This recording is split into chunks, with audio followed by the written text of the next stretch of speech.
Donc comme nous l'avons dit la dernière fois, l'influence du catharisme aurait été catastrophique.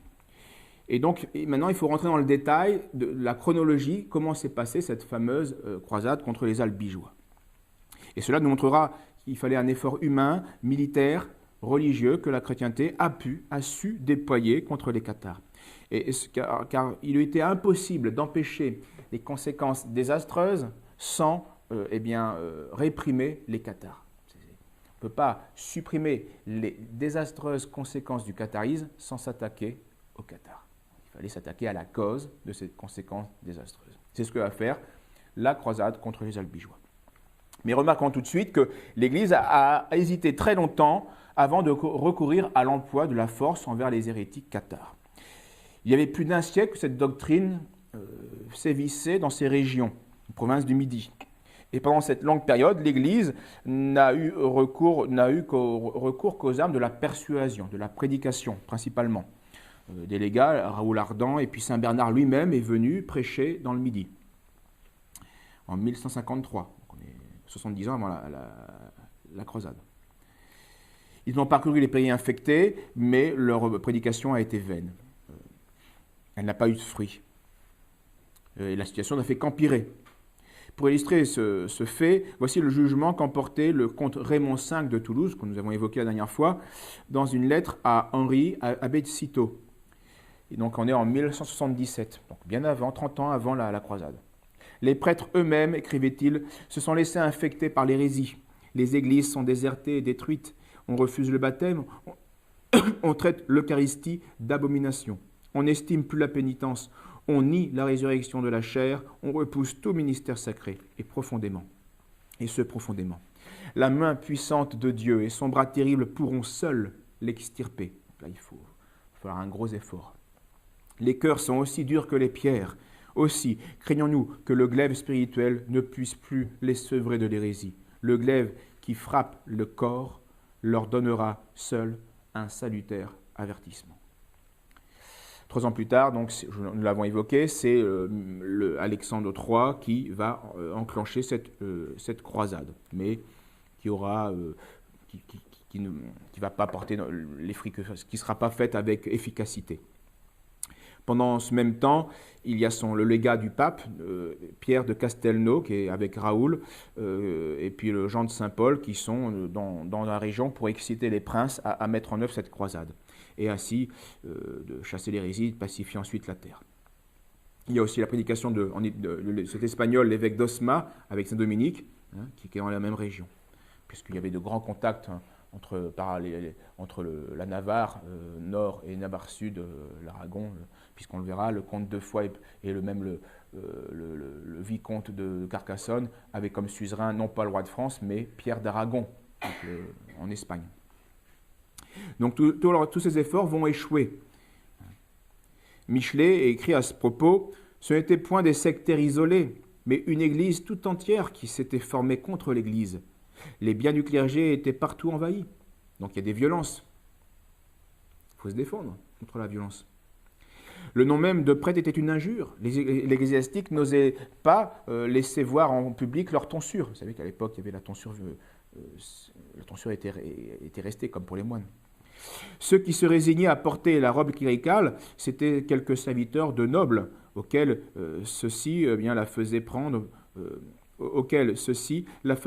pour envahir sur leur nom quelques bénéfices. Donc là encore, pas de vrai zèle, c'est toujours des intérêts très particuliers. Donc le catholicisme est en dérision et même Saint Bernard, dit-il, a été hué. Donc, si on n'écoute pas la prédication de Saint Bernard, en effet, il n'y a plus beaucoup de solutions. Le danger, on l'a vu, n'était pas que religieux. L'hérésie albigeoise était un foyer d'anarchie sociale et qui avait comme allié objectif, non pas peut-être subjectif, mais en tout cas objectif, les éléments juifs et arabes de part et d'autre à l'époque. C'était un grave danger de laisser ainsi dans le Languedoc, du côté des Pyrénées, ce foyer d'infection sociale et religieuse. Il ne fallait pas laisser ce foyer s'établir. Donc il fallait remettre de l'ordre. Voilà pourquoi donc Innocent III, comme on l'a dit, va donner toute la vigueur, redonner toute sa vigueur à la croisade contre les Albigeois. Mais remarquons que le premier sang versé ne fut pas du côté d'Innocent III, mais du côté du parti des Cathares, ce qui va créer un casus belli. Il s'agit de l'assassinat du légat pontifical, du légat du pape, Pierre de Castelnau. Celui-ci avait maintes fois pressé le comte de Toulouse, Raymond VI, de se décider pour l'Église et contre les Cathares, l'hérésie. Alors le comte avait fait des promesses, mais il tergiversait. Et donc, mis en demeure de s'exécuter, il se retranche derrière des faux prétextes pour gagner du temps, et qui ne sont pas jugés, bien sûr, qui sont jugés faux par le légat du pape. Donc le légat agit et va, puisque le comte de Toulouse protégeait les Cathares, eh bien, il n'était pas cathare lui-même, mais il protégeait les Cathares. Donc le légat du pape va excommunier Raymond VI de Toulouse, avec les conséquences des liens, des liens, confiscation des biens, de ses terres, etc. Donc il va simuler un repentir et il sollicite une nouvelle conférence avec le légat du pape. Le légat accepte, ça se passait à Saint-Gilles, on verra où c'est. Et lors de cette entrevue, eh bien, le comte se montre très violent, il profère contre le légat des menaces et qui vont être mis à exécution par son parti. Le lendemain, Pierre de Castelnau, qui de repasser le Rhône, eh bien, est assailli par un écuyer du comte qui lui enfonce sa lance au-dessus des côtes et la mort est quasi immédiate. Le moribond va avoir le temps de fixer son meurtrier et de lui dire « Que Dieu te pardonne comme je te pardonne ». Donc on a un martyr. C'est passé le 8 janvier 1208. Donc on est à 30 ans après la première croisade de Alexandre III. Remarquez aussi que le meurtrier n'a pas été poursuivi. Un certain laxisme régnait. Il a trouvé asile auprès des amis du comte. Donc c'est l'assassinat de Pierre de Castelnau, ce moine cistercien de Fontfroide, et légat du pape, donc assassiné à Saint-Gilles en 1208 par Raymond VI indirectement, qui va pousser le pape Innocent III à prendre les choses au sérieux. Et donc à appeler les seigneurs du Nord, qui n'étaient pas infectés par l'hérésie, eh bien à prendre la croix, à se croiser contre les Albigeois. 3 mois plus tard, mars 1208, Innocent III prêche cette croisade dans le nord et dans l'est de la France. Et donc les mêmes faveurs spirituelles bien, sont attachées à la croisade contre les Albigeois qu'à la croisade contre Terre Sainte. Voilà. Donc maintenant on est en juillet 1209, commence vraiment la croisade, avec une grande légion de croisés qui s'avancent vers le midi et qui vont commencer à s'approcher de Béziers, qui est la clé du Languedoc. Lorsque le comte de Toulouse aperçoit cette nuée d'hommes armés, eh bien, il se hâte à se réconcilier avec l'Église. Il est un politicien avant tout. Non, j'ai compris. Donc, il fait soumission, lui. Et l'Église lui accorde son pardon. Mais la réconciliation est peu sincère, on le verra. Mais en tout cas, elle le préservait pour l'instant. Mais le jeune vicomte de Béziers et de Carcassonne, c'est le même, Raymond Roger de Trencavel, lui, plus logique de certaine manière, malheureusement, et il refuse toute soumission et il refuse de livrer ses sujets cathares. Il n'est pas cathare, mais il refuse, il dit c'est chez moi et je fais ce que je veux. Donc l'armée des croisés s'est donc rangée devant Béziers, prête à l'assaut. Béziers était une plaque tournante de l'hérésie, on l'a dit, et les habitants de cette ville étaient par ailleurs capables de grandes violences, assez inouïes.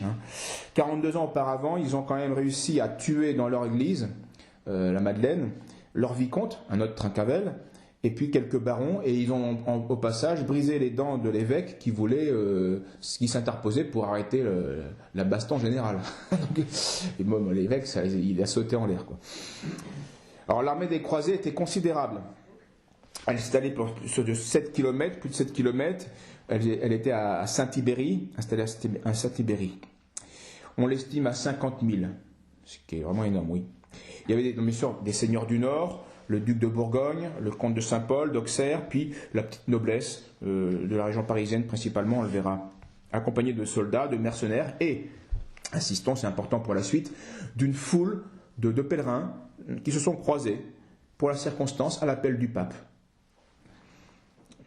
Donc à l'arrivée de l'armée, le comte de Trincavel voit que là le rapport de force est difficile, donc il quitte la ville pour aller chercher du renfort à Carcassonne, et qui quitte la ville avec le comte, eh bien tous les juifs de Béziers quittent Béziers. Ils sentent que c'est peut-être dangereux pour eux.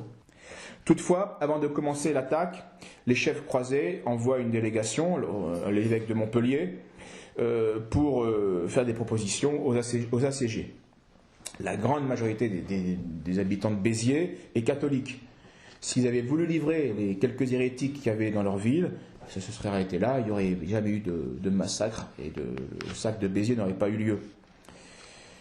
Mais par malheur, eh bien, le 21 janvier 1209, les habitants de Béziers refusent de livrer à l'évêque les 222 parfaits que l'évêque connaissait sur sa liste et qu'il demandait.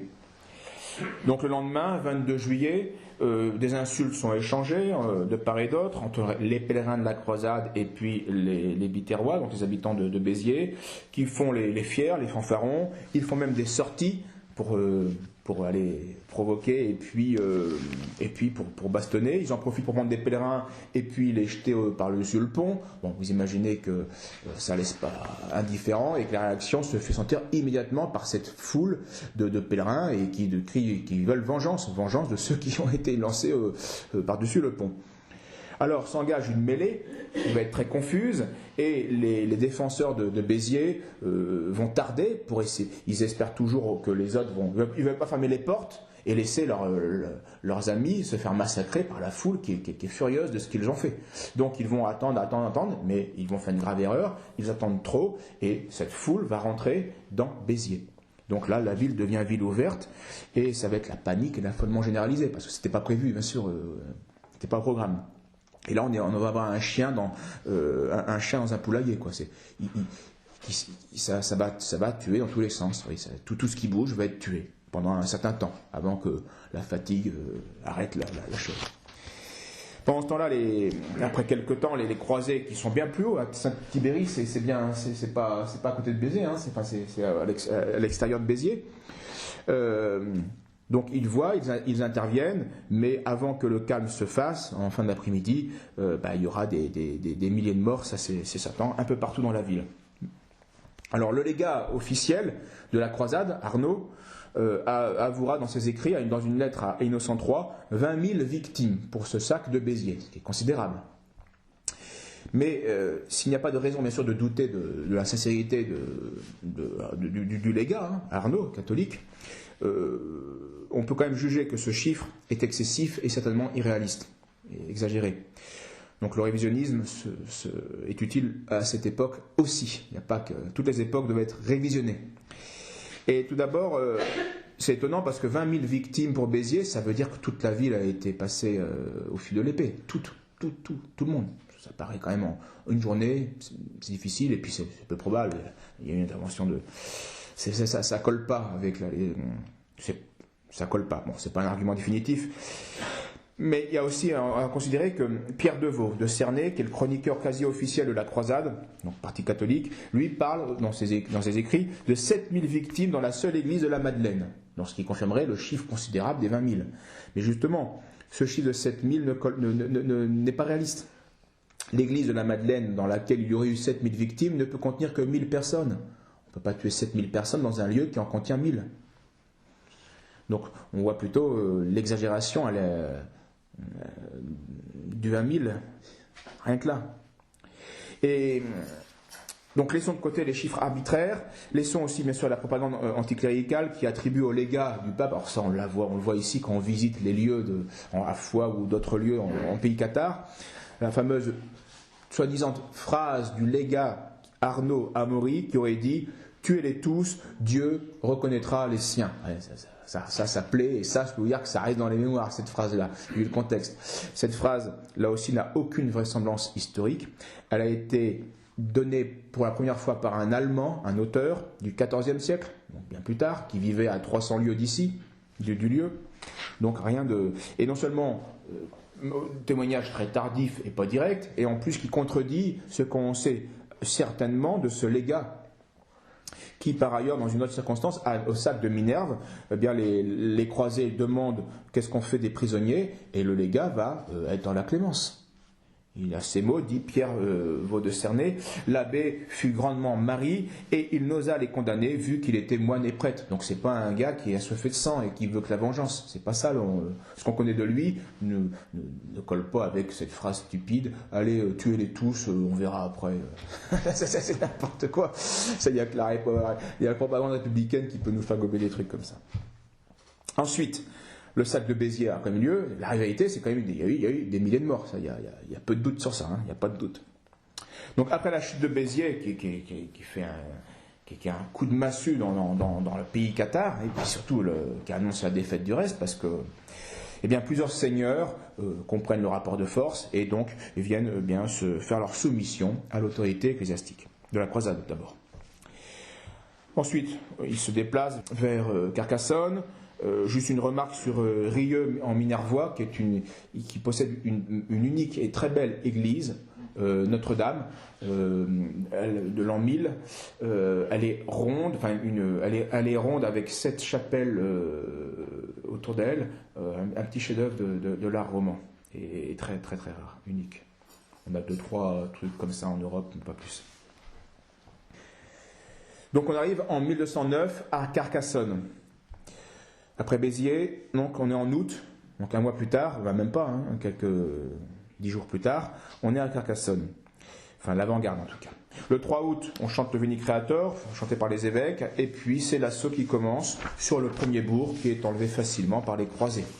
Le vicomte, donc de Béziers-Carcassonne, Raymond Roger de Trincavel, va se retirer dans la cité de Carcassonne.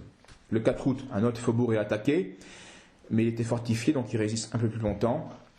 Et c'est là que dans les batailles va sortir du lot un croisé qui s'appelle Simon de Montfort. Jusqu'à là, il était un parmi d'autres, et pas plus connu que ça. Pendant ce siège, donc, il se fait remarquer. Notons aussi que le Pierre II d'Aragon, qui est catholique, le héros qui a battu les musulmans dans la fameuse bataille de Las Navas de Tolosa, a pitié de son vassal, donc Raymond Roger de Trincavel, et vient essayer de le persuader de composer. Et comme il dira, il était triste pour lui qu'il endure tant de souffrances à cause des folles gens et de leurs folles erreurs. Laissez tomber, ils font n'importe quoi, il c'est des ennemis. Il a pas. Mais non, Raymond est attaché à son autorité chez lui. Il voit pas, il a le défaut des laïcistes et de l'indifférentisme, quoi. Je suis maître chez moi et c'est pas, il voit pas le bien commun. Le 8 août, donc le faubourg tombe. Mais de nuit, la garnison sur place est massacrée grâce à une sortie courageuse et audacieuse de Raymond de Trincavel, Raymond Roger. Donc c'est une demi-victoire pour le comte, mais bon, il ne fait que repousser l'échéance. Et donc il va, en échange de la liberté de ses sujets de Carcassonne, il va se constituer prisonnier. Donc la croisade accepte le marché. Donc les croisés ont la ville, mais tous ont fui, la vie sauve, il n'y a aucun hérétique qui est arrêté, bien sûr. Le vicomte va mourir captif en prison, quelques mois plus tard, de dysenterie, dans un cachot. Il était emmuré. La croisade doit alors maintenant désigner un successeur au vicomte de Béziers et de Carcassonne, qui est mort. Et puis surtout qui a été condamné aussi par complicité à l'hérésie. Alors avec l'appui du pape et du roi, la croisade a la mission, a la qualité pour justement désigner un baron qui sera maître du pays conquis. Alors devant le refus des grands seigneurs qui n'ont pas d'intérêt à avoir ces terres-là, le duc de Bourgogne, il ne veut pas être le comte de Béziers, ça n'a pas d'intérêt, donc il se rétracte. Il refuse cette charge, et le légat du pape, qui a remarqué les exploits et le courage de Simon de Montfort, va le proposer, et c'est Simon de Montfort qui va devenir le vicomte de Béziers et de Carcassonne. Donc Trincavel, on l'a vu, a eu le tort de sous-estimer le mal de l'hérésie et d'être attaché de manière égoïste et injuste de son pouvoir sur ses terres, envers ses sujets, même cathare. Donc il est mort. Son fils, lui, âgé de 5 ans à l'époque, a pu fuir en Espagne avec sa mère. Et on le verra rapidement plus tard, 20 ans plus tard, donc il aura 25 ans, il va aller à la conquête de ses terres, enfin de ce qu'il estime être ses terres. Il va à un moment donné quasiment reprendre Carcassonne, reprendre aussi une bonne partie de toutes ces terres, grâce à un contexte qui va changer, enfin qui va de la guerre qui va changer, où le fils de Simon de Montfort va perdre devant Toulouse, etc. Et il fera une dernière tentative en 1240, mais qui échouera elle aussi. Et il fera sa soumission à Saint-Louis en 1247, en brisant son sceau. Donc là c'est fini, il n'y a plus de seigneur Trincavel. Il brise son sceau, et il va prendre la croix, et puis se faire croiser, mais en Terre Sainte. Et après une belle conduite face aux musulmans, eh bien Saint-Louis lui accorde de nouveau quelques terres dans le Minervois, plusieurs villages, dont le Cesseras, au sud de Minerve. Ainsi donc finit cette lignée donc des vicomtes d'Albi, et qui était devenu le maître de Carcassonne à Béziers. Alors Carcassonne est prise, mais Carcassonne n'est que la tête d'un vaste territoire dont il fallait assurer la soumission. Au nord, les montagnes noires, l'Hérault à l'est, les Pyrénées au sud, et puis les ports de Toulouse à l'ouest. Ce ne sera pas facile, on va le voir, d'autant plus que les croisés ont accompli leur vœu de quarantaine. Les croisés se sont donnés pour 40 jours. Donc en 40 jours, Béziers et Carcassonne sont tombés, mais il reste encore du travail. Et donc la plupart des croisés vont s'égayer, vont partir dans la nature, vont rentrer chez eux. Et donc l'armée de la croisade repose sur quelques petits seigneurs, donc Simon de Montfort qui reste sur place avec ses amis, Guy de Lévis, Bouchard de Marly, Guillaume de Passy, Robert Monvoisin, Alain de Roussy, quelques noms assez connus de la croisade. Donc la guerre va être plus difficile. Pendant l'hiver 1209-1210, Simon de Montfort va perdre 40 châteaux qui avaient fait leur soumission après le sac de Béziers. Vous voyez, la situation se renverse à sa défaveur. Donc la menace est réelle. Elle venait de 3 principales places. Minerve au nord, Thermes au sud et Cabaret au nord-ouest. Parlons alors du siège de Minerve. Minerve est une ville que j'ai été voir, ça fait extraordinaire de se rendre compte sur place. En effet, Minerve est imprenable. C'est un village des falaises à pic, qui est isolé par 2 vallées, qui font une grande gorge, fait le tour quasiment à 320 degrés du village. Donc c'est imprenable. Faire attaquer directement, c'est pas possible. Enfin, c'est aller. Donc seul le siège plus long était possible pour faire tomber la place forte. Et ce siège commence en juin 1210. Il va être long, difficile. Simon le comprend et prend la précaution de faire monter de l'artillerie. Donc là-haut, c'était pas facile. Guillaume, le seigneur du lieu, un sympathisant cathare, pas cathare lui-même, mais sympathisant, va être le défenseur déterminé de Minerve. Et il peut compter sur tous les alentours qui lui sont acquis. Donc le sort de la ville va se jouer sur son point faible, l'eau. L'eau est la période chaude. Simon de Montfort va justement diriger toute son artillerie sur le seul point d'eau possible, qui était un puits, qu'on peut voir encore, visiter. Et cela va rendre donc quasiment impossible le ravitaillement en eau.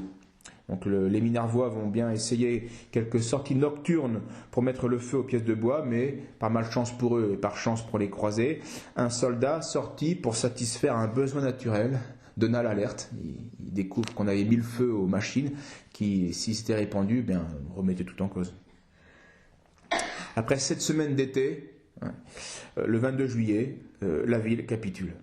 Donc Guillaume et ses gens ont la vie sauve. Donc c'est important ces détails, parce qu'on va voir que c'est pas Simon de Montfort n'est pas un assoiffé de sang qui bave la haine à toutes les routes. Ça n'a pas de sens. C'est faux.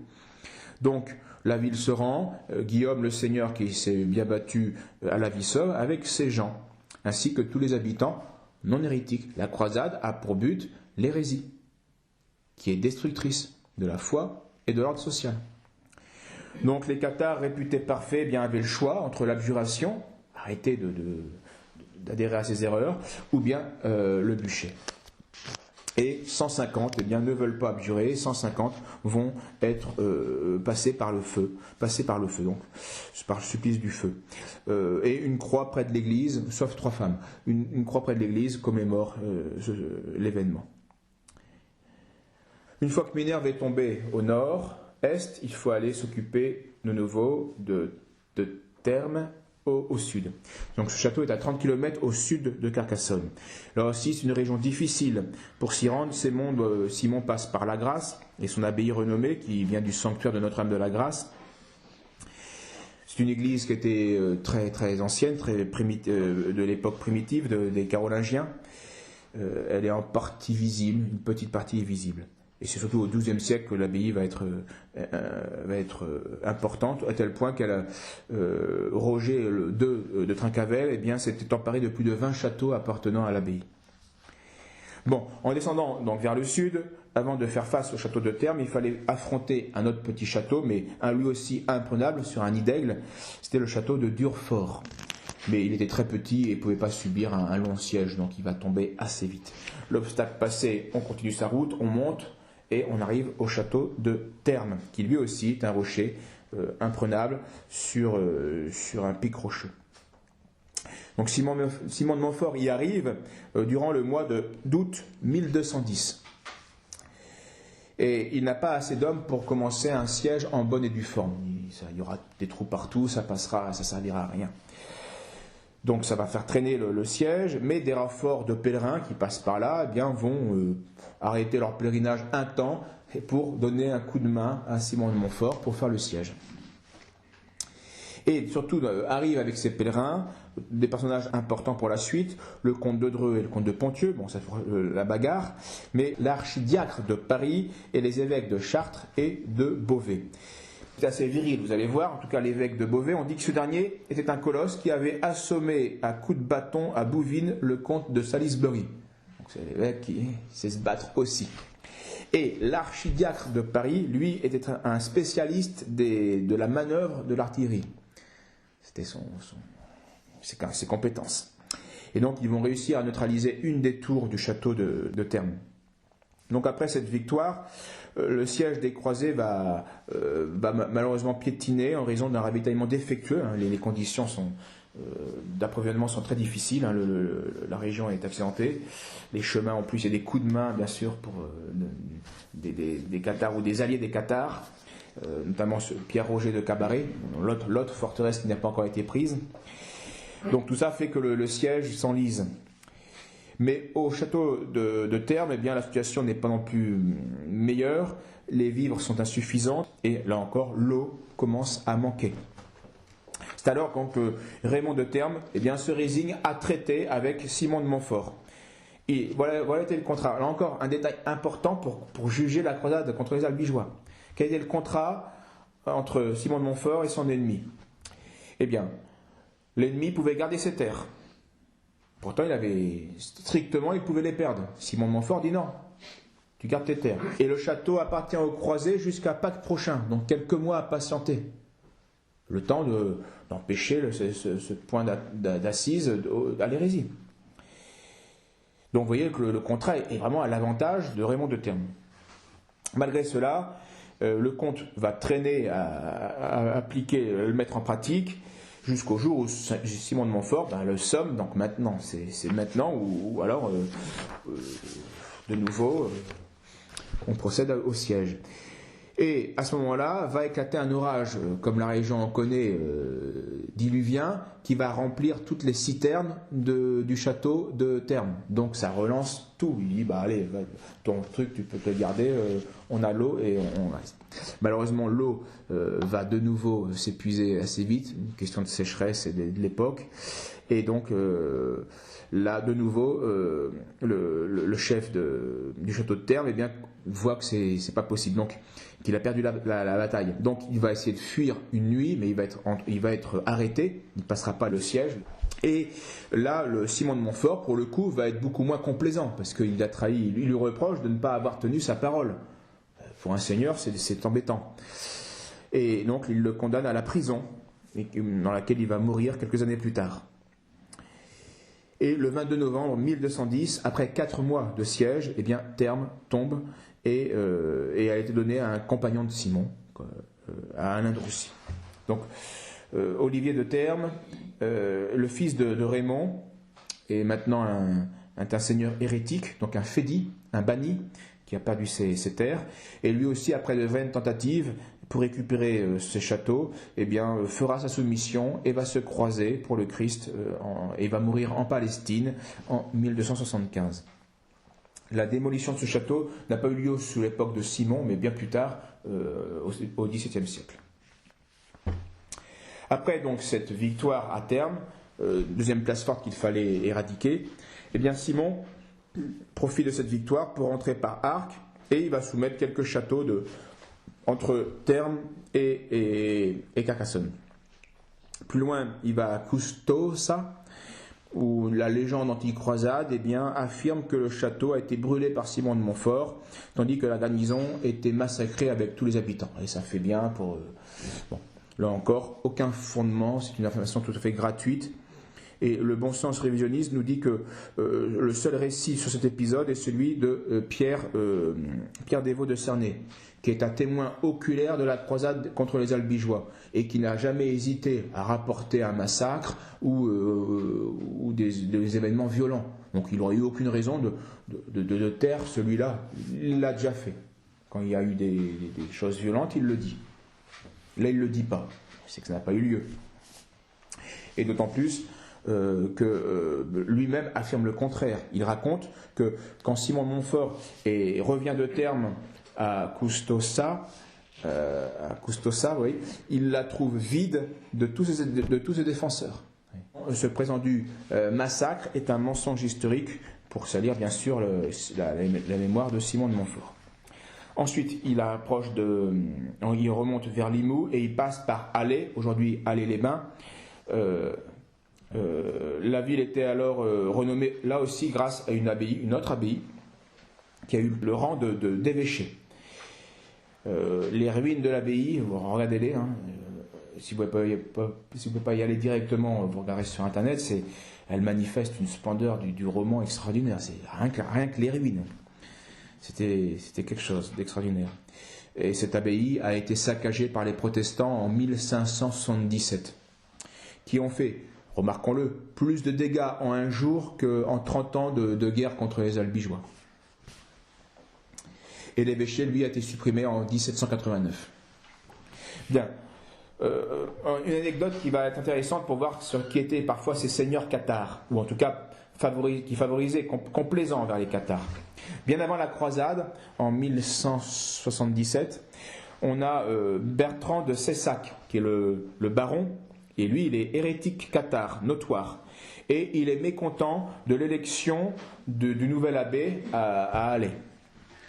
Alors il le fait emprisonner d'abord, et ensuite il fait déterrer le père abbé qui était mort. Il le fait asseoir sur un siège, sur son cadavre en tout cas, et avec cette présidence grotesque et puis macabre, eh bien il fait élire un nouveau moine qui lui est complaisant et qui va lui permettre de dilapider en quelque temps tous les biens de l'abbaye. Alors, l'évêque de Carcassonne, on réfère à l'archevêque de Narbonne, mais les deux, par crainte de s'opposer à ce puissant baron, eh bien, vont entériner la chose moyennant un dédommagement pécuniaire. L'anecdote est vraiment très intéressante parce qu'on voit à la fois le fanatisme des cathares, jusqu'où ils peuvent aller, et en même temps l'extrême faiblesse des catholiques, qui en sont devant un tel agissement, une telle perte, bon bah allez, on règle les choses uniquement de manière financière. Et rarement, vous verrez la propagande nous rappeler ces anecdotes. Ben non, il faut un méchant. Et le méchant, on le connaît, c'est Simon de Montfort. Ensuite, Limoux. Il remonte sur Limoux, vers Carcassonne, c'était la capitale de la région. La ville va se rendre sans combattre, les croisés. Donc Simon de Montfort lui confie la garde de cette ville à Lambert de Thury, qui devient Lambert de Limoux. Mais la ville sera rasée une première fois en 1226 par châtiment, parce qu'elle avait donné armes et soutien à la révolte d'un Trincavel. Et puis une deuxième fois en 1240 pour les mêmes raisons, toujours avec son soutien à Raymond II de Trincavel. Ensuite, toujours pareil, on remonte dans Carcassonne, à Pieux. Alors là, il ne s'est rien passé, mais il s'est passé, pas à l'époque de Simon de Montfort, mais à Pieux, a eu lieu, donc dans la résidence épiscopale des archevêques de Narbonne, a eu lieu en 1225 un concile cathare. Justement, quand Trincavel reprenait du terrain, les cathares ont repris confiance au point de faire un concile dans cette région. Voilà, en 1225, donc, il y avait un retournement de situation qui était vraiment en faveur des cathares, et donc ils en ont profité. Il y avait Guy Labert de Castres, un évêque cathare, et puis Benoît de Termes, un autre évêque cathare. En réalité, 1225, on le verra, ça va être le début du chant du cygne, le déclin définitif du catharisme. Et puis en remontant, on arrive à Saint-Hilaire, avant Carcassonne. Saint-Hilaire, avec là encore une fameuse abbaye du VIe siècle, consacrée à Saint-Saturnin. Et c'était là qu'étaient enterrés les vicomtes de Carcassonne et les premiers évêques de Carcassonne, à Saint-Hilaire. Donc, il reste la troisième, pour aujourd'hui, la troisième grande place forte au nord de Carcassonne, qui est Cabaret. Donc là, on est en 1211, vous voyez, ça se fait très rapidement, hein. Enfin, sur 3 ans, quoi. 1211, Simon de Montfort va essayer de parlementer, mais en vain, avec ses seigneurs. Le château appartenait à un cathare, un Bertrand de Cessac. Un hérétique notoire, lui aussi, avec toute sa famille. Donc à Cabaret, en réalité, il y avait 4 châteaux, 4 petits châteaux qui faisaient cette défense mutuelle de cet éperon rocheux. Donc un château était face au village, il s'appelait Cartin-Hou, Fleur d'Épine, un autre château, la Tour Régine, et enfin Cabaret, le plus conséquent. On y arrive donc par une route de Salsigne, Lastour, et puis là encore, donc c'est un minuscule point, mais assez fortifié, mais très petit, hein. C'était des châteaux qui contenaient 50 hommes armés, donc c'est pas grand-chose. Mais vu la place, l'emplacement était stratégique. Cabaret, ça signifie tête de bélier, et quand on étudie le relief, ça on comprend. Et c'est donc la résidence seigneurale de Pierre-Roger de Cabaret. Donc après la chute de Minerve et de Termes, eh bien, plusieurs hérétiques se sont réfugiés à Cabaret, chez ce seigneur, à l'abri de ces 4 tours. Donc Pierre-Roger de Cabaret est un courageux seigneur, mais il est aussi sage. Et au printemps 1211, eh bien, il comprend qu'il ne pourra pas tenir seul le siège contre Simon de Montfort. Alors il tombera donc comme les autres, il le sait. Mais il avait un gros avantage sur place par rapport aux autres châteaux, c'est qu'il avait un otage de poids qui était Bouchard de Marly, un compagnon de Simon de Montfort. Alors, un beau matin, Pierre-Roger de Cabaret eh bien, va trouver son prisonnier, descend dans la prison et lui parle, s'assoit à côté de lui et lui dit ceci. « Je vous sais homme de caractère, prud'homme et sincère. Vous ne ferez jamais chose qui ne soit à faire, dans le sens de l'honneur. Si je vous rends la liberté, je ne sais si cela me vaudra de la reconnaissance et des égards, mais j'en ferai l'épreuve. » Et Bouchard lui répond qu'il n'a jamais commis de trahison. Alors Pierre-Roger conclut « Vous ne serez plus longtemps mon prisonnier, et dès maintenant je vous livre et ma personne et mon château. » Et il fait appeler le forgeron qui lui retire ses fers, il lui fait couper les cheveux, il lui fait prendre un bain et il le revêt de vêtements et il lui donne un cheval de parade, un palefroid. Donc telle fut la manière dont Simon de Montfort eh bien, va s'emparer du château tant redouté, qui était aussi très difficile. Donc là, une belle page de la chevalerie. Et en compensation, eh bien, Pierre-Roger de Cabaret eh bien, reçoit de nombreuses terres autour. Donc il n'est plus le seigneur, mais il garde encore des terres. Et rien n'indique dans l'histoire que l'amitié entre Bouchard et Pierre-Roger de Cabaret eh bien, fut rompue.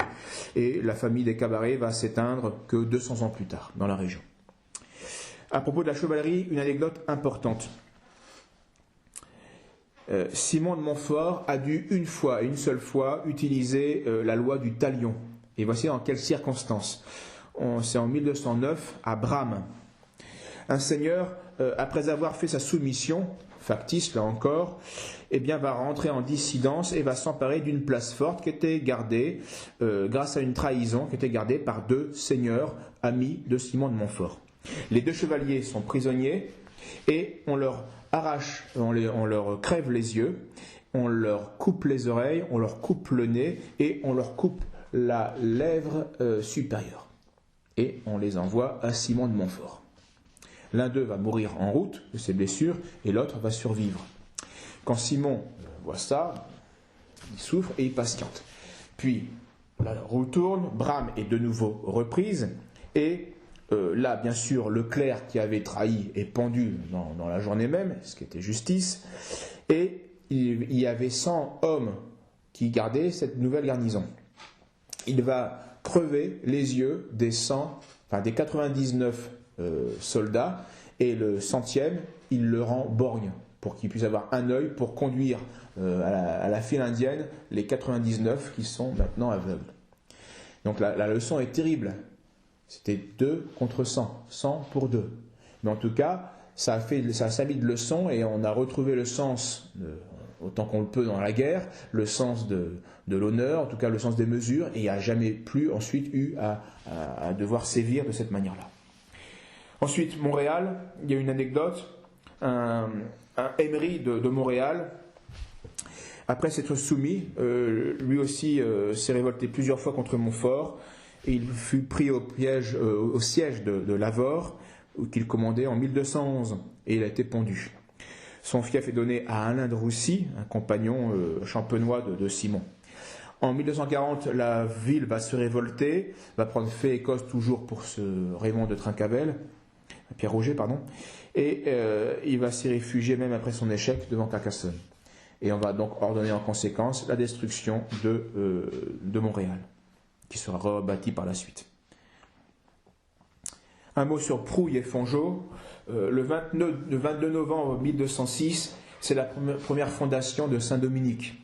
Ce sont les 9 premières moniales dominicaines, sont en fait 9 cathares convertis, femmes de la noblesse cathare. Et 50 ans plus tard, on en comptera 150, donc une explosion de cet ordre à l'époque. Et puis le 15 août 1217, c'est à Toulouse que les 7 premiers compagnons de Saint-Dominique vont prononcer leurs vœux, 10 ans plus tard. Il y avait 8 Français, 7 Espagnols et un Anglais. Fangeau à l'époque était un fief cathare. Et il ne faut pas oublier que si le clergé avait eu la dignité et le zèle d'un Saint-Dominique, eh bien, s'il avait été moins lâche dans sa mission ou moins indifférent au service de Dieu, il est certain que le Fangeau n'aurait pas eu cette influence et que le catharisme n'aurait pas eu cette influence. Car le clergé était parfois, bien sûr, esclave de l'argent, du lucre, etc. C'est à Fangeau, donc c'est de Fangeau qu'en 1913, eh bien, Simon de Montfort, accompagné de Saint-Dominique, eh bien, va partir avec ses troupes pour la fameuse et grande décisive bataille de Muret. Maintenant, on rentre dans une nouvelle phase de la guerre contre les Albigeois. Ça va être l'ère des grandes batailles entre donc Toulouse, le comte de Toulouse, et puis Simon de Montfort. Raymond VI de Toulouse était un curieux personnage. En 1209, il fit sa soumission, mais jamais sans accomplir ses obligations. Donc, selon ses intérêts, il pactisait avec les hérétiques, ou alors il marchait avec les croisés, contre un vassal qui était hérétique, pour des raisons opportunistes, de mauvaise politique, évidemment. En 1210, il est sommé de respecter ses engagements à un concile à Saint-Gilles, mais il va rester encore un peu flou. Alors, le légat du pape, Arnaud Amaury, bien juge qu'il ne pouvait plus lui faire confiance, vu sa tactique de gagner du temps, de finasser, etc., d'inertie. Alors, tout a une fin. En février 1211, il est de nouveau excommunié. Alors, le comte réunit une armée considérable, aidé par le comte de Foix, le comte de Comminges, le vicomte de Béarn, le sénéchal Savary de Mauléon, auxquels s'ajoutent de nombreuses milices bourgeoises un peu partout. Simon de Montfort, lui, a en soi le champ libre, ce qui n'est pas pour maintenant pour lui déplaire. Il a une certaine maintenant ambition avec Toulouse, mais Toulouse va rester un gros morceau. Alors on conseille avec raison à Simon de Montfort de prendre les devants et de s'emparer d'une ville avancée pour obliger Toulouse à sortir de son camp et ainsi le rendre plus vulnérable. Donc Simon s'avance sur les terres de Toulouse à la frontière, à Castelnaudary. Et cela va donner lieu à la fameuse bataille de Saint-Martin-la-Lande. Donc l'avantage, elle est d'abord sur au compte de foi et à ses routiers, mais ils vont commettre une erreur et ça va briser l'élan de la victoire. Ils vont commencer à piller des chariots d'un convoi de renforts plein de victuailles qui était destiné à Simon de Montfort pour Castelnaudary. Alors tout de suite, Simon de Montfort, avec l'œil avisé, voit l'erreur et contre-attaque. Et il les surprend complètement en plein pillage et ça va être la déroute alors que c'était une victoire qui s'annonçait pour le comte de Foix. On a là deux géants militaires, Simon qui est un chef lucide, déterminé, et puis Roger Raymond, chef courageux et tout aussi déterminé. Mais lui c'était le comte de Foix. Alors devant ce revers, le comte de Toulouse lève le siège de Castelnaudary et revient sur ses terres. Donc on est en 1211. Peu à peu, Montfort va pénétrer dans le comté de Toulouse. Et donc Raymond VI va se servir alors, va faire la carte diplomatie. Il va se servir de ses relations avec le roi d'Aragon, qui est le très catholique roi d'Aragon. Il était prêt à quelques accommodements à Toulouse au sujet de l'hérésie. Raymond VI était, il faut comprendre les liens, Raymond VI était, donc le comte de Toulouse, était l'époux de la sœur de Pierre II, roi d'Aragon. Et Raymond VII, son fils, était marié à la propre fille du roi d'Aragon. Donc ça crée des liens, évidemment. Donc Pierre II va si bien plaider la cause du comte de Toulouse à Innocent III que le pape va blâmer l'ambition de Simon de Montfort et va donner tort à Simon de Montfort. Et il va devoir rendre une partie de ses terres, du Comminges, de Foix et de Béarn. Alors les croisés sont consternés et ils vont contre-attaquer en demandant la réunion d'un concile pour justement enlever le masque au comte de Toulouse et montrer la fraude. Le pape finit par comprendre qu'il a été trompé par celui qu'on appelait le vainqueur des Sarrasins, le roi d'Aragon.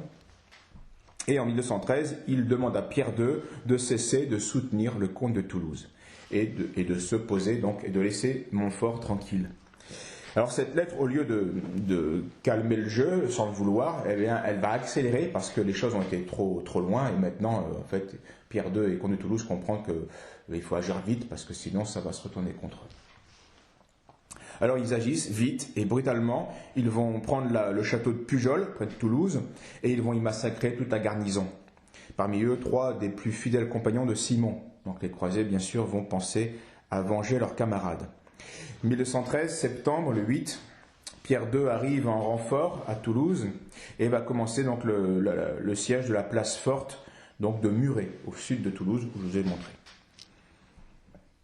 Simon est alerté, il quitte Fangeau et il se met en route directement avec les siens pour aller soutenir Muret.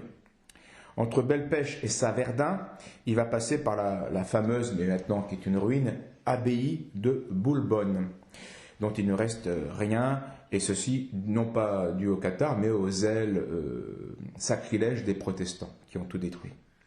Boulbonne, c'était la Saint-Denis des comtes de Foix, donc la sépulture des comtes de Foix. Donc dans cette chapelle de l'abbaye, Simon de Montfort pose son épée sur l'autel et fait cette prière: Ô bon Seigneur, ô béni Jésus, tu m'as choisi bien qu'indigne pour conduire la guerre. En ce jour, je prends mes armes sur ton autel afin que, combattant pour toi, j'en reçoive justice en cette cause. Puis, le 11 septembre au soir, tout le monde est réuni pour la future bataille.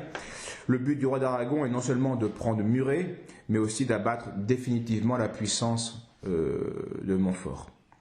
Alors les croisés sont environ 1000 chevaliers enfermés dans cette ville qui est mal fortifiée et aidée seulement de 700 hommes de pied, avec des vivres pour 24 heures. Donc, la situation n'est pas brillante. En face, donc la volonté, lui aussi, Simon de Montfort veut agir vite, parce qu'il sait très bien que là, on ne peut pas attendre indéfiniment. En face, ils sont 4000 chevaliers et 40 000 hommes. Donc le rapport de force est net. Donc la bataille qui se prépare va être violente. Les uns sont décidés à en finir et les autres ont la force. Mais cette bataille qui se prépare va être un non-sens pour la chrétienté. Pierre II, c'est, je vous l'ai dit, le roi très chrétien qui se bat contre des croisés. Les Toulousains sont quasiment tous catholiques, mais ils affrontent le camp de leur évêque, l'évêque de Toulouse, qui s'est retiré de Toulouse. Parce que les catholiques de Toulouse ne veulent pas donner tort à leur comte, qui pourtant était biaiseux. Donc dans cette bataille, l'hérésie albigeoise passe en fait en second plan.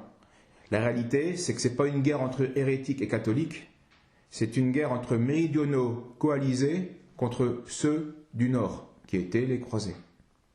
Et ça, c'est dommage. Alors le lendemain, les croisés vont pénétrer discrètement mais violemment et en ordre dans le camp ennemi, vont les surprendre, et surtout, ça les surprend en plus que de quelques heures, ça précède leur propre offensive. Donc les méridionaux sont surpris, ils vont réagir, mais en désordre. La charge des croisés va être victorieuse et va même produire la mort accidentelle, pas voulu, mais dans la bataille c'est comme ça, la mort de Pierre II, le roi d'Aragon. Et cette mort du roi va semer l'épouvante dans le camp des Aragonais. Les milices de Toulouse, elles, sont postées à Saubins, et en voyant arriver les croisés, elles ne comprennent pas ce qui se passe, parce qu'elles ne les attendent pas de ce côté-là, et ça va être le sauf qui peut. On reprend les bateaux et on retourne à Toulouse. Donc une panique et puis avec beaucoup de morts. Le soir, alors que les croisés n'ont pratiquement aucune victime, il y a une bonne dizaine de milliers de morts qui sont sur le champ de bataille. Donc c'est une grande défaite pour le comte de Toulouse. Simon prend le temps d'aller à pied à l'église, remercier le bon Dieu, et le corps de Pierre II sera rendu aux frères hospitaliers de Saint-Jean de Jérusalem. Et ce roi sera pleuré des deux côtés, parce qu'on l'estimait des deux côtés. C'est un roi très chrétien, victorieux contre les infidèles, qui était la terreur des Sarrasins et qui va mourir en terre d'Occitanie pour avoir voulu prendre les armes contre la croisade albigeoise. C'est triste, c'est du gâchis. Ensuite, vraiment, on arrive à la bataille de Toulouse, qui va s'étaler sur 4 ans, 1214-18. C'est la 14-18. Toulouse était la capitale du Languedoc et siège des comtes depuis Frédelon en 850. Son premier évêque, c'est Saint-Cernin, qui a été martyrisé le long de l'actuelle rue du Thor, nom qui fait allusion à son supplice, car il a été attaché à un taureau et traîné dans la ville jusqu'à l'actuelle église Notre-Dame du Thor, du taureau. Et on a un beau, à l'abbaye de Saint-Hilaire, dans l'église, il y a un autel décoré par Cabestany, le fameux sculpteur de la région, le Languedoc, et qui représente justement Saint-Cernin attaché à un taureau. C'est très très beau. Allez voir ça, ça vaut le déplacement. Donc à l'époque, Toulouse possède un évêque assez original, Foulques, c'est son nom. D'abord, c'était un troubadour célèbre, et puis il va passer de l'amour des femmes à l'amour du bon Dieu. Il va devenir abbé cistercien, puis abbé du Toronnais, puis abbé, et puis il va briller par son zèle catholique, évidemment, il va prêcher les hérétiques, exhorter les fidèles, il va intervenir auprès du pape, il va fulminer excommunication contre Raymond VI, et il va soutenir Simon de Montfort. Donc ce sera lui qui va protéger particulièrement Saint-Dominique et son nouvel ordre. Toulouse aura la gloire d'être le premier lieu de fondation de l'ordre dominicain. Et plus tard, de recueillir le corps de saint Thomas d'Aquin. Donc en 1211, quand les Toulousains s'obstinent à rester fidèles à leur comte excommunié en raison de l'aide qu'il apporte aux hérétiques, eh bien Foulques va jeter l'interdit sur la ville. Plus de sacrement. Et il quitte la ville avec son clergé. Donc la ville, bien qu'en plaine, était solidement fortifiée. Et Montfort va entamer un siège, mais avec trop peu de monde, donc un siège inefficace. Et au bout de 12 jours, il se rend compte de l'inanité de son projet et il lève le siège. Il faut attendre 1214 pour que ça rebondisse un peu, avril je veux dire, il y a 7 consuls de Toulouse qui s'engagent devant le cardinal légat du pape, Pierre de Bénévent, de chasser les hérétiques de la ville et de ne plus donner secours au comte, ni à son fils, et en gage, il donne des otages. Quelques jours plus tard, Raymond VI fait lui-même sa soumission, mais dans le secret espoir de rester maître de son comté. Donc c'était par politique. Il a lieu un concile à Montpellier, le 8 janvier 1215, mais au lieu de décider de prendre acte de sa soumission et de lui redonner ses terres, vu son passif, ce concile décide de donner les terres à Simon de Montfort. Alors là, ça ne va pas plaire au comte de Toulouse. Et en plus, la décision est confirmée par le pape. Donc Raymond doit s'exiler, d'abord en Angleterre. Il va revenir ensuite. Mais donc ça va exacerber la situation en fait. Simon n'avait pas été nommé par les bulles papales, n'avait été nommé par le pape que gardien de Toulouse, et pas comte de Toulouse, mais un concile plus tard, le concile de Latran, va confirmer et va donner le titre de comte de Toulouse à Simon de Montfort. Et ça, les Toulousains ne l'acceptent pas. C'est un nordiste. Il n'y a rien à faire chez nous. Il a beau être catholique, il n'y a rien à faire chez nous.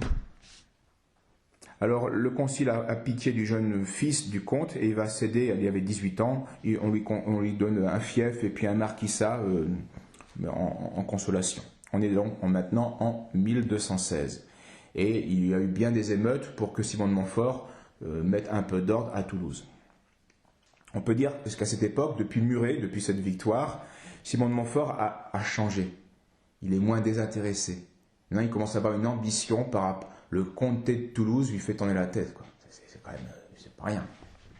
Et pendant ce temps, lui, Raymond VI, qui est en exil, n'a pas du tout envie de laisser son comté à ce nordiste.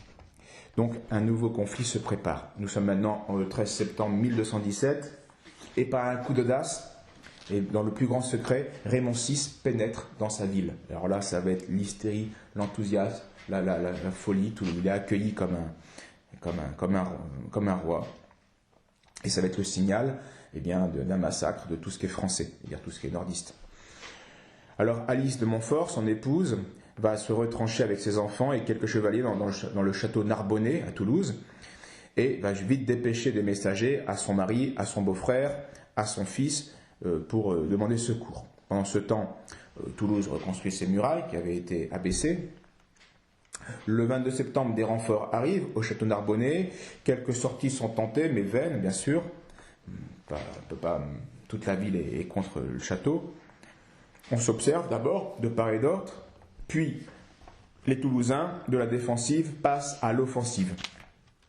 Beaucoup de sang va couler pour rien, ça ne change pas la situation. À Calmy pour la Pâque 1218, qui était le 15 avril, et puis à la Pentecôte, les camps se sont encore rebattus, mais s'épuisent mutuellement. Donc malgré des prouesses, rien de décisif ne s'est fait depuis 8 mois. Et ça fait maintenant 10 ans de lutte, cette croisade dure. Donc on est un peu lassé dans le camp de Simon de Montfort.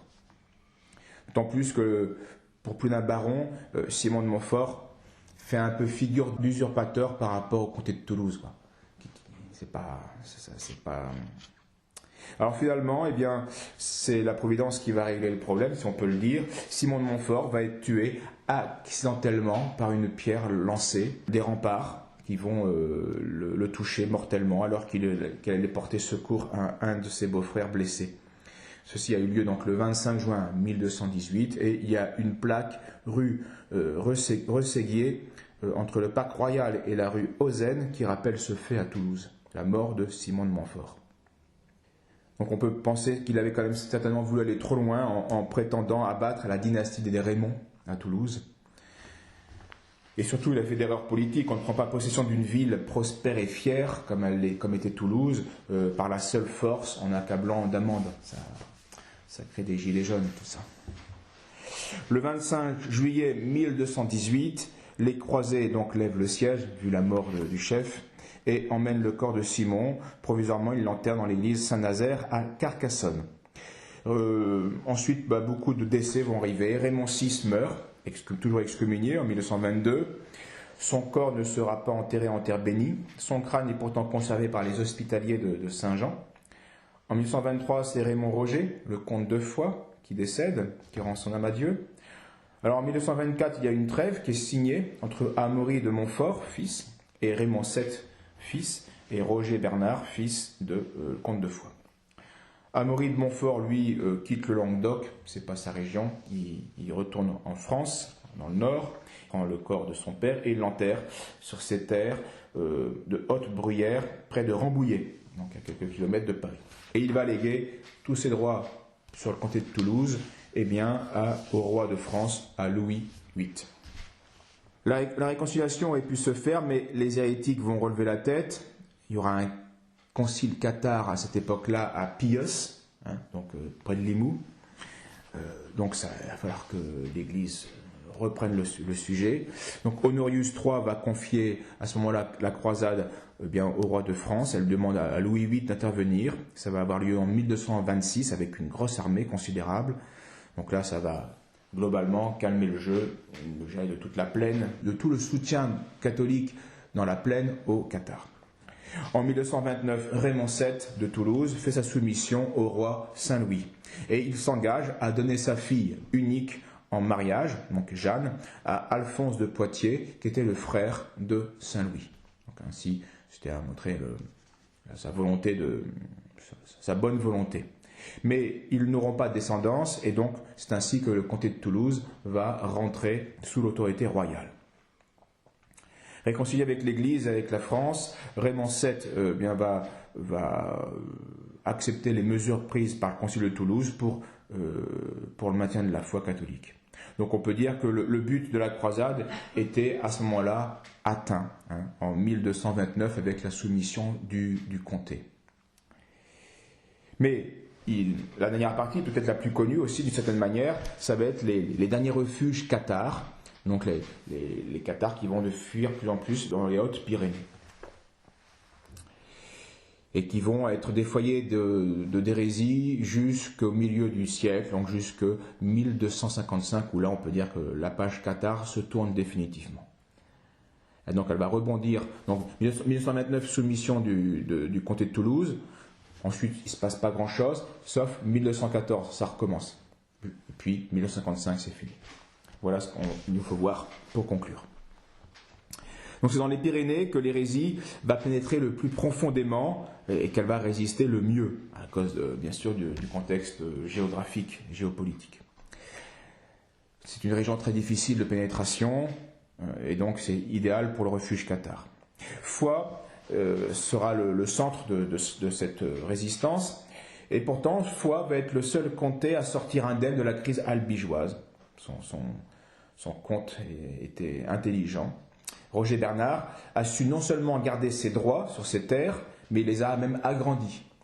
C'est son habileté. Le comté de Foix donc devait préserver son indépendance jusqu'à Henri de Navarre, qui sera le dernier comte de Foix. Une fois qu'il devient roi de France, et ça fait comme pour Toulouse. Alors, avant d'arriver à Foix, on passe par Pamiers. Et une anecdote qui est souvent tue par les adeptes modernes des cathares, car vous savez aujourd'hui, c'est très touristique. Partout, c'est terre cathare, les pauvres cathares, et puis avec la propagande habituelle. Mais je n'ai encore jamais vu cette anecdote racontée, parce qu'elle peut comprendre pourquoi cette réaction de la croisade albigeoise. Donc voici cette anecdote. Nous sommes donc à côté de la cathédrale de Pamiers se trouve l'abbaye Saint-Antonin, qui a été fondée au VIe siècle pour veiller sur les reliques du saint martyrisé en 506. La ville donc va naître de la prospérité de l'abbaye, et donc l'abbé, le père abbé, partageait l'administration de la ville avec le comte de Foix, en raison de cette historique. Mais ce n'était pas du goût du comte de Foix de l'époque, de Raymond Roger. Alors un jour, il a eu l'idée d'envoyer 2 chevaliers installer sa mère, qui était une parfaite cathare, ou une cathare parfaite, donc le summum de la hiérarchie chez les cathares, et il impose cette femme cathare à l'abbaye. Bien sûr, les moines refusent cette présence de cette femme et de cette femme hérétique, mais un des chevaliers va lui faire comprendre qu'on ne désobéit pas au comte et va tuer le chanoine. Un coup d'épée. Et il le dépèce sur l'autel pour impressionner les autres moines. Ah oui, ça impressionne, je veux bien croire. Alors, sur ce, Raymond Roger vient avec ses troupes en renfort, chasse les moines, loge 3 jours dans les bâtiments, puis va démolir une partie du monastère comme signature. Alors, vous comprenez qu'on avait peut-être besoin d'un renfort militaire dans cette région. Non loin de là, au château de Castella, se tient en 1207 un colloque entre cathares et catholiques. Il y avait Saint-Dominique, l'évêque d'Osma, le frère Étienne, l'évêque de Toulouse, Foulques, l'évêque de Saint-Lizier, qui, tout cela, représentait l'Église catholique. Et parmi les parfaits, en face, il y avait l'influente, justement, Esclarmonde, qui était la sœur de Roger Raymond, elle aussi une grande cathare. Elle était là. Et ce qui a valu cette apostrophe de l'évêque d'Osma, « Dame, allez donc filer votre quenouille, ce n'est pas à vous de prendre la parole dans une assemblée comme celle-ci. » Mais à cause de l'influence du comte, eh bien, la sœur du comte avait le droit à participer à cette dispute. En 1209, l'abbé de Saint-Antonin va donc demander l'aide et la protection à Simon de Montfort. Et Pamiers va être pris facilement et sécurisé, et ainsi la troupe cathare descend et se réfugie à Foix. Alors maintenant, en 1214, Raymond Roger, qui a toujours affirmé personnellement son attachement à l'Église, va faire sa soumission. Il va même, de manière intelligente, céder son château au cardinal légat de Bénévent. Puis en 1215, eh bien, il va défendre ses droits, ses terres, et il va dire ceci: « Si ma sœur, Esclarmonde, s'est mal conduite et a été pécheresse, je ne dois pas, pour ses péchés, être ruiné. » Ce qui tient la route, et il aura gain de cause. Alors, perdant foi, les cathares vont descendre et vont trouver refuge à l'intérieur des montagnes. Nous sommes en 1916, Foix est toujours occupé par les croisés. Roger Bernard, le fils de Raymond Roger, fait construire un château sur un piton de 629 mètres à Roc-Fixade. Impressionnant, ça vaut le coup aussi d'y aller. Mais il sera pris par un siège. Auparavant, Raymond de Péreille, un cathare, avec ses proches, lui il était prévoyant, fait fortifier le pic de Montségur. C'est le château le plus connu, hein, c'est un des refuges les plus connus. On verra la suite plus tard. En 1929, souvenez-vous, c'est le comte de Toulouse qui fait sa soumission. Et donc, en 1929, dans une belle église romane, à Saint-Jean-des-Verges, eh bien, Roger Bernard II, fils de Raymond Roger, fait lui aussi une paix durable avec l'église et avec son roi, puisque son suzerain l'a fait. Il promet alors de purger son domaine de l'hérésie et il rend les biens volés à l'église. Voilà la paix qui se faisait. Revenons-en quelques années plus tard, en 1232. Pour fuir l'Inquisition, Guilabert de Castres, qui était un évêque cathare, va rejoindre Esclarmonde à Montségur, où elle résidait depuis 1215. À l'arrivée de l'évêque cathare, eh bien, cette arrivée va faire un appel d'air et va faire encore beaucoup de cathares vont suivre son exemple et donc vont se réfugier à Montségur. Alors le château, il est très petit, si vous avez déjà vu, hein, le château de Montségur, il n'est pas très grand, donc c'est à côté du château et derrière surtout, le côté le plus protégé, on va construire en planches, en bois, eh bien, une quantité de baraques pour accueillir ces cathares. Alors Montségur a pu jouir d'une réelle tranquillité jusqu'en 1242. Vous voyez, donc ils étaient loin dans leurs Pyrénées, bon, ils faisaient pas de bruit, l'église les laissait dans leur coin. Voilà comment ça s'est passé depuis la paix, pendant plus de 15 ans. Mais on retenait bien les dates. Hein. Mais cette année-là, Raymond VII de Toulouse va se rebeller contre le pouvoir royal. Alors il va y avoir une agitation bien sûr qui va être dans toute la région et les cathares vont en profiter pour ressurgir. Puis dans le même temps, on apprend qu'un tribunal de l'Inquisition, car ils étaient toujours dans la plaine, donc 2 dominicains, 2 franciscains, accompagnés du grand inquisiteur Guillaume Arnaud, se trouve à Avignonnet, hein, donc c'est sur la route entre Toulouse et Carcassonne. Et on sait qu'ils vont être là le 28 mai. Alors Pierre Roger de Mirepoix et plusieurs bannis de Montségur, qui étaient réfugiés là, excommuniés, justement excommuniés par ce Guillaume Arnaud, eh bien, veulent profiter de cette venue et se venger pour régler leur compte. Alors ils vont monter une expédition de nuit qui va surprendre tout le monde, et ils vont réussir sans difficulté à massacrer les 5 inquisiteurs. Alors voilà aussi un fait qui n'est pas très souvent rapporté dans les guides touristiques pour expliquer ce qui va se passer à Montségur quelques semaines plus tard. Parce que c'est pourtant ça qui est décisif dans la perte de Montségur. C'est cette expédition meurtrière qui va entraîner la perte de Montségur, qui vivait en paix et oublié depuis plus de 30 ans. Hugues des Harcis, sénéchal de roi de France à Carcassonne, bien sûr est bouleversé de ce qui s'est passé, mais il comprend surtout que chaque ville est à la merci d'un raid meurtrier des Cathares qui sont réfugiés à Montségur.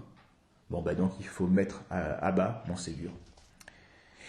Et puisque les habitants de Montségur ne voulaient pas se faire oublier, eh bien on allait s'occuper d'eux. Alors on prépare une expédition avec l'archevêque de Narbonne, d'Albi et Guy II de Lévis. Une armée assez forte. Le château était à plus de 1200 mètres. Il était imprenable, mais on fait un siège dans ces cas-là. Et le siège va commencer fin 1243 jusqu'à 1244, donc plus de 6 mois.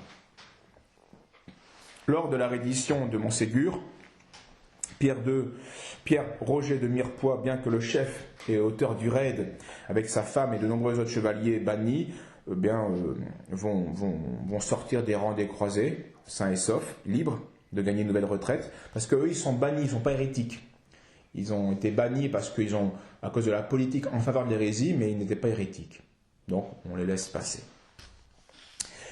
Par contre, il restait donc le sort des parfaits qui étaient réfugiés là à régler, et tout le clergé cathare, avec leur évêque, Bertrand Martin, le successeur de Guilabert de Castres. Ils étaient environ plus de 200, 230, 260, je ne sais plus. Alors, on promet la vie sauve aux Cathares qui abjurent leurs erreurs depuis plus de 50 ans maintenant, qui a fait du mal. Tous refusent. Parce que là, on est au cœur du cœur et ils ne veulent pas. Parmi eux, il y a quelques personnages plus connus, tels que Corba, la femme de ce fameux Raymond Péreille qui avait construit Montségur.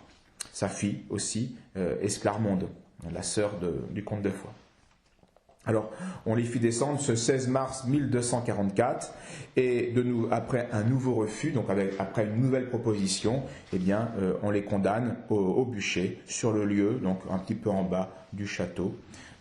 Ce champ qu'on a appelé le champ des Crémas, parce que c'était là qu'on avait donc brûlé ces derniers hérétiques. Alors les Cathares existent encore, certains avaient fui et ils vont se réfugier maintenant plus au sud-est, vers Perpignan, avec ce fameux refuge assez beau aussi, cette citadelle, Quiribus, après Puylaurens, donc, qui était une petite Carcassonne de l'époque, dans le coin, Fenouillède, Perpétuse, apparaît donc Quiribus, à plus de 800 mètres. Et c'est là qu'en 1255, toujours pareil, le sénéchal de Carcassonne va décider d'en finir avec ce repère hérétique. Le château va se rendre assez facilement et va devenir une garnison du roi de France. Il était un petit château puisqu'il n'y avait la place de loger que 20 sergents. Et remarquez-le bien, la différence aussi entre 44 et à cause du raid mortel meurtrier de Montségur qui a conduit à la perte de Montségur et avec les 200 bûchers en 1944. Là, nous sommes en 1955. 10 ans plus tard, il n'y a plus aucun danger, Cathare. C'est juste un dernier refuge qu'il faut éliminer. Et là, il n'y a aucun bûcher. C'est dispersez-vous, on ne veut plus vous voir. Il n'y a plus de danger, le bien commun n'est plus en danger. On les laisse partir, tel que. Mais en tout cas, avec ces Cathares, disparaît l'église cathare telle que la région l'avait connue. Voilà. Nous avons donc fini avec l'évocation historique de la croisade contre les Cathares. Gardons bien toutes ces dates en mémoire, toutes ces anecdotes qui vont nous permettre de pouvoir poser un jugement sur le jugement lui-même qu'a posé Monseigneur Echenne, ce qu'il nous faut maintenant voir.